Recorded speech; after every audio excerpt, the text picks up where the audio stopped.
नमस्कार, स्वागत है आपका एक बार फिर से मेरे इस YouTube चैनल में जिसका नाम हिंदू भूमि है।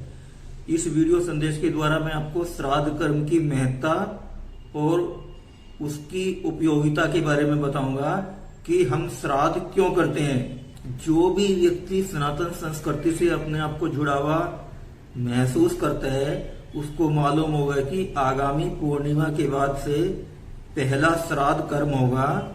और श्राद्ध कर्म किसके लिए करते हैं? श्राद्ध कर्म हम उनके लिए करते हैं कि जो हमारे पूर्वज स्वर्गवासी हो गए हैं उनको साल भर में हम एक बार याद करते हैं और उनकी याद में हम उनके लिए मृत्यु के बाद संस्कार करते हैं। आपको मैं बताना चाहूंगा कि श्राद्ध केवल एक कर्मकांड ही नहीं बल्कि अपने पूर्वजों की स्मृतियों से जुड़ने का एक मार्ग भी है। जैसे ही एक नई पीढ़ी आती है उसी के साथ ही एक पुरानी पीढ़ी का इतिहास समाप्त हो जाता है और उन्हीं की स्मृति को याद करने के लिए हम श्राद्ध कर्म करते हैं। यदि हम अपने पूर्वजों को याद नहीं करेंगे तो आने वाली पीढ़ी भी हमें भूल जाएगी। यदि हम अपने पूर्वजों को याद नहीं करेंगे तो आने वाली पीढ़ी भी हमें भूल जाएगी। इसलिए सनातन संस्कृति में कुछ भी व्यर्थ नहीं है। श्राद्ध कर्म के लिए मैं आपको एक श्लोक है, इसको मैं आपको पढ़कर बताऊंगा। ये श्लोक है, पितृभ्य स्वाधियभ्य स्वेधा नमे पितामहेभ्य स्वाधियभ्य स्वे धानम अक्ष पिंत्रो भीमदत्त पित्रो ती तृपंत पित्र पितृ सुंद ध्वम ये च पित्रे ये च ने यासच विद्याच ने प्रविध त्वे वेथयति ते जात वेद स्वेधा भीएक सुकृतो जुयस्व। जब भी श्राद्ध की बात आती है तो नई पीढ़ी हमेशा यह सवाल उठाती कि श्राद्ध क्यों जरूरी है। उन्हें लगता है कि ब्राह्मणों ने दान दक्षिणा पाने के लिए ही श्राद्ध जैसा कर्मकांड जो है उसको बनाए रखा है। लेकिन मैं आपकी जानकारी के लिए बता दूं कि भारतीय संस्कृति में कुछ भी व्यर्थ नहीं है। श्राद्ध कर्म को केवल कर्मकांड की जगह भावनात्मक गतिविधियों से माने तो सारे के सारे मतलब ही बदल जाएंगे। वैसे भी आजकल रिश्ते क्या होते हैं कि वे सिकुड़ते जा रहे हैं। माँ बाप होने का अर्थ बदल गया है तो बूढ़े माँ बाप होने का अर्थ है और बदल जाएंगे। और फिर उनके जो माँ बाप हैं रहेंगे जिन्हें दादा दादी नाना नानी कहें उनकी स्मृति तो कोई रखना ही नहीं चाहेगा। आजकल की युवा पीढ़ी के बारे में मैं आपको एक बात बताना चाहूंगा कि आजकल की जो युवा पीढ़ी है आप देखिए कि इनमें से 100 में से 90 को अपने दादा दादी का भी सही तरह से नाम मालूम नहीं होगा।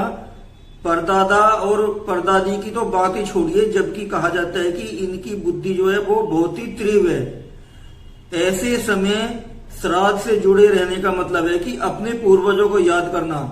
सवाल यही है कि थाली में रखी हुई खीर, पूरी दक्षिणा, ब्राह्मण को दी हुई दक्षिणा पितरों तक कैसे पहुंचती होगी। अब श्राद्ध कर्म जो है ये विज्ञान की दृष्टि से तो एक ढकोसला हो सकता है, लेकिन भावनात्मक और स्मृति की दृष्टि से आप देखें तो यदि आप किसी वृद्ध के साथ में कुछ समय के लिए चलें तो उसको उसके साथ के अनुशासन का पालन करना पड़ता है। जैसे कि वो धीरे धीरे चलता है तो आपको भी उसी के साथ ही धीरे धीरे चलना पड़ता है। और जो वो बोलता है तो आपको उसके पास जाके आपको ध्यान से सुनना पड़ता है और उसके जैसा ही आपको बनना पड़ता है। ऐसे ही गुजरे हुए पल के लोगों का श्राद्ध है। ये भोजन और पूजा सिर्फ स्मृतियों की सुंदर सी एक ड्रिल है। इसलिए बच्चों को चाहिए कि वे श्राद्ध में भले ही अधिक समय न दे और बहुत बड़ा भोज जो है ब्राह्मणों को ना दे, लेकिन पूर्वजों को याद करने के लिए कम से कम श्राद्ध पक्ष का सम्मान तो करे। पितृ एवं कुलदेवी अथवा कुल भैरव प्रत्येक कार्य में अग्रणी होते हैं। इनका पूजन और आह्वान सर्वप्रथम किया जाता है। हिंदी शास्त्रों के मतानुसार किसी भी भोजन से पहले पितृ श्राद्ध, पितृ तर्पण अथवा उनके लिए नंदी श्राद्ध करना चाहिए। यहाँ तक कि आपके परिवार में शादी एवं शुभ कार्य की तिथि निश्चित हो गई हो, तब आप 15 दिन पहले पितरों के लिए त्रिपुंडी पूजन अवश्य करें। इसके पश्चात कार्य करें तो किसी भी प्रकार की तकलीफ नहीं आती। शादी के वक्त परिवार से संबंधित कुटुंब का कोई भी सदस्य स्वर्गवासी हो जाए तब भी बिना सूतक पाले कार्य निर्विघ्न रूप से कर सकते हैं।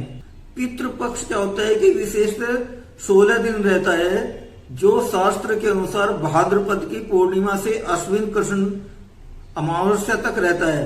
इन दिनों में किया गया पितृ श्राद्ध बहुत महत्वपूर्ण और लाभदायक होता है। प्रत्येक पितृ अपने परिवार में भाग लेने के लिए पहुंचते हैं, इसलिए प्रत्येक परिवार को अपने पितरों का तर्पण अवश्य करना चाहिए, जिससे पितृ तृप्त होकर मोक्ष को प्राप्त हो एवं आशीर्वाद प्रदान करें। इस तर्पण से आपके पितृ नरक में हो या यातना भुगत रहे हो, 7 समुद्र पार भटक रही आत्मा इस जन्म के बांधव हो, पिछले जन्म के बांधव हो, मातृ पक्ष हो अथवा पितृ पक्ष हो, यहाँ तक कि ससुराल पक्ष के मित्र पड़ोसी भी तर्पण से तृप्त होकर जो है वो मोक्ष को प्राप्त हो जाते हैं। नरकेशु समष्टियेषु यातनासु च ये स्थिता तेषा माप यायनाति धिक्तीयते सली मया ये बांधवा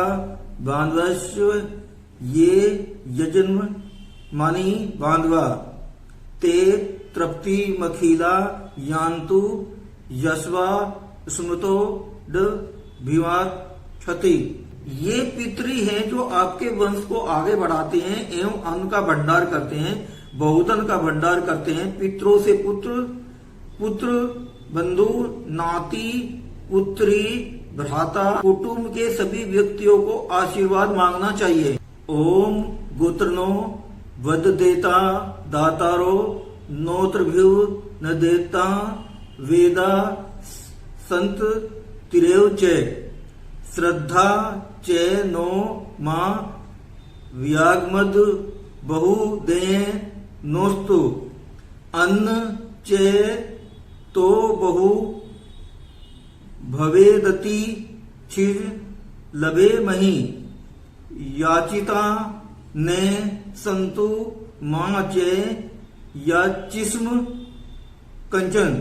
इस प्रकार पितरों से मांगने पर आप सुख, यश और वैभव को प्राप्त कर लेंगे। इन दिनों आपके द्वार से याचक मांगने वाला कभी खाली नहीं जाता।